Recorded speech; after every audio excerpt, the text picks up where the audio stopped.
Helmet না পরলে যারা হেলমেট নাই ওদের 5 মিনিট অপেক্ষা করছি, মানে দাঁড় করে। বাচ্চারা ট্রাফিক পুলিশের দায়িত্ব নিছে ট্রাফিকের, এটা কেমন লাগছে আপনার কাছে? ভালোই লাগছে, অনেক ভালো। বাচ্চারা যেটা করতেছে আপনার কেমন লাগছে? এটা খুবই ভালো লাগছে আমার মনে। আসসালামু আলাইকুম দর্শক, এটা হলো আজকের আমাদের বানেশ্বর বাজারের চিত্র। আজকে হলো আগস্টের 11 তারিখ 2024 সাল।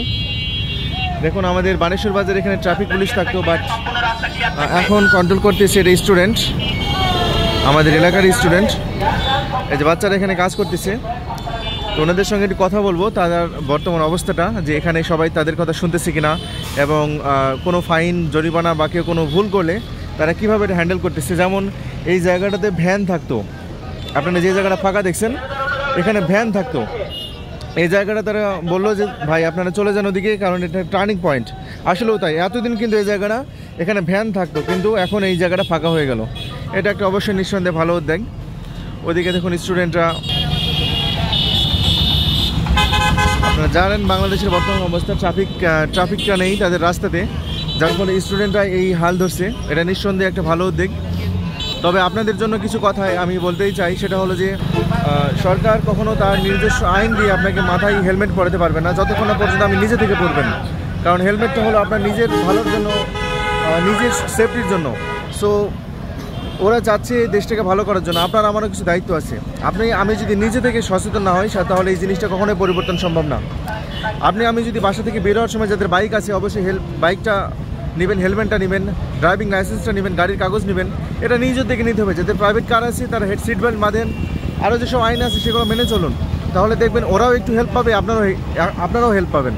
কিন্তু সমস্ত দায়ভার যদি ওদেরকে দিয়ে দেন তাহলে কিন্তু হবে না, ঠিক আছে? এতটুকু কাজ কিন্তু ওদের জন্য আমাদের করা উচিত সবারই।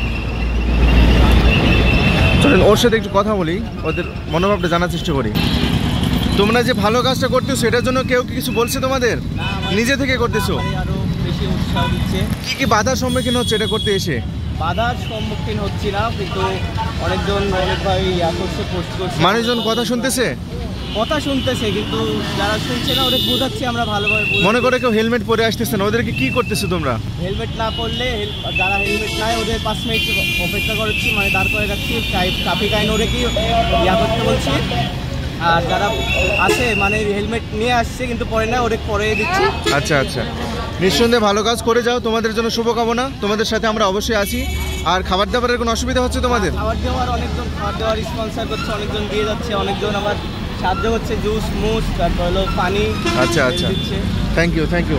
তারপর প্রশাসনিক কোনো সহায়তা পাচ্ছ এখানে? প্রশাসনিক আমরা ইউনো অফিস থেকে আমরা পারমিশন নিয়ে আসি, ইউনো স্যার আমাদের অনেক সাহায্য করেছে। আচ্ছা আচ্ছা, থ্যাংক ইউ ভাইয়া। তোমার নাম কি? আমার নাম সুপ্রিয় সরকার। তুমি কোথায় পড়াশোনা করো? আমি বানেশ্বর গভর্নমেন্ট কলেজে। আচ্ছা, থ্যাংক ইউ ভাইয়া, ওকে। ধন্যবাদ। যে কাজটা করতেছো অবশ্যই এটা ভালো কাজ, কোনো রকম অসুবিধা হচ্ছে? আমাদের কোনো অসুবিধা হচ্ছে না, যারা হেলমেট পরতেছে না, অনেকে কথা শুনছে না, অনেকে শুনছে। আপনার সবাই আমাদের কথা অনেকে শুনে হেলমেট গাড়িতে রাখলেও পর্দা পরিধান করছে, আর যারা হেলমেট পরে আসে না আমরা প্রথমবারের মতো তাদেরকে ছাড় দিচ্ছি, বলছি পরের বার আপনাদেরকে কিন্তু পানিশমেন্ট দেওয়া হবে। আচ্ছা, পানিশমেন্টগুলো কি? 5 মিনিট করে দাঁড়িয়ে রাখা হবে, কারণ আমরা এত কষ্ট করে। হ্যাঁ অবশ্যই তারা যদি আমাদের সাথে 5 মিনিট দাঁড়িয়ে থাকে তারা বুঝতে পারবে এই ছাত্রগুলো কত কষ্ট করে। অবশ্যই, নিঃসন্দেহে এটা করতে হবে। এর জন্য সর্বোচ্চ শাস্তি দেবো। এর জন্য আমার যারা ফলোয়ার আছেন, যারা আমার ভিডিওটা দেখবেন, শেয়ার করে দিবেন, এবং আপনারা অবশ্যই এদের কথা শুনবেন, কারণ হেলমেট পরলে তো তোমার লাভ নেই, ওরই লাভ। মরলে তো ওই মরবে।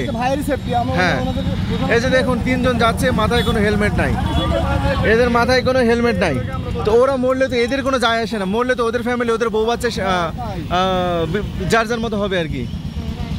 ওকে, থ্যাংক ইউ।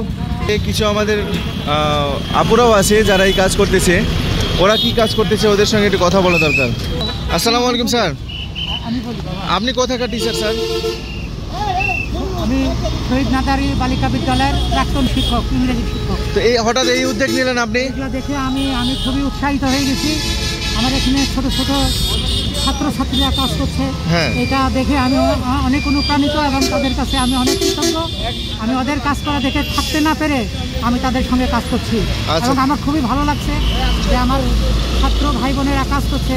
এইটা দেশের একটা গর্ব, এবং এই দেশের উন্নয়নের জন্য এদের কাজ করা অতীব জরুরি। দেশকে এগিয়ে নেওয়ার জন্য আমরা হিন্দু মুসলমান যারা আছি সবাই মিলে যদি আজকে এই দেশটার হাল ধরি, তাহলে আমাদের দেশ অনেক উন্নয়নের দিকে এগিয়ে যাবে। নিজ নিজ জায়গা থেকে সবাইকে সভ্য হতে হবে। যার যার জায়গায় সেই জায়গা থেকে সবাই যদি আমরা কাজ করি তবেই হবে ইনশাআল্লাহ। এই দেশ কোনো এক পক্ষ নিজের উদ্যোগে করতে পারবে না, সবাইকে যার যার অবশ্যই, অবশ্যই। যার যার অবস্থান থেকে সভ্য হতে হবে। আচ্ছা, থ্যাংক ইউ স্যার, আপনার জন্য শুভকামনা। এই হলো অবস্থা আমাদের বানেশ্বর বাজারের। আজকে চারঘাটও দেখলাম। আপনারা জানেন এই জায়গাটা কোথায়, রাজশাহী ক্যাডেট কলেজ থেকে এটা 9 কিলোমিটার দূরে।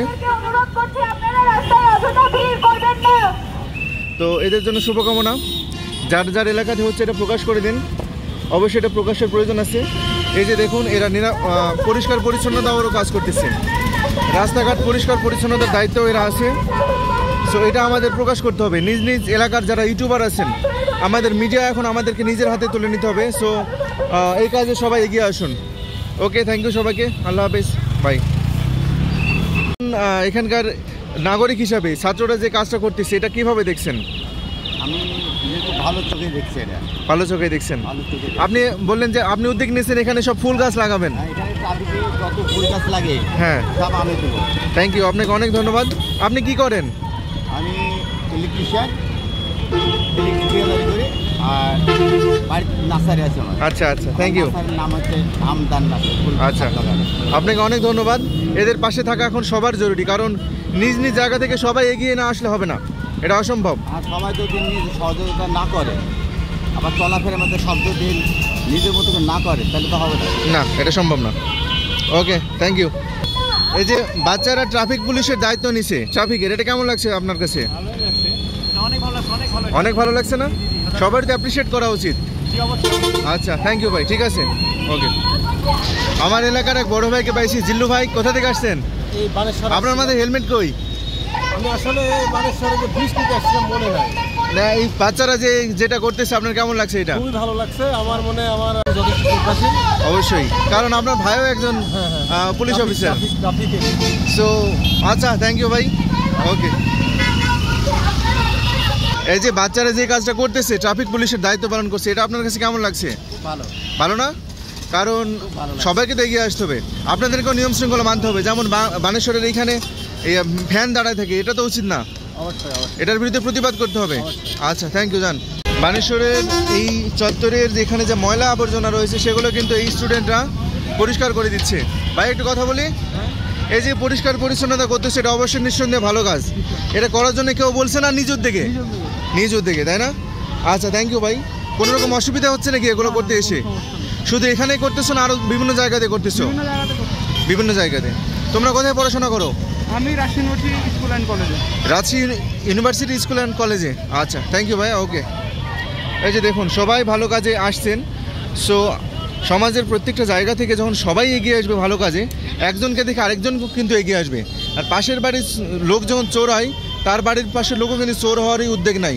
আর পাশের বাড়ির লোক যখন ভালো হয়, তখন তার পাশের বাড়ির লোকও কিন্তু ওই ভালো কাজটার জন্যই অ্যাপ্রিসিয়েট করে কিংবা উদ্যোগ নেয়।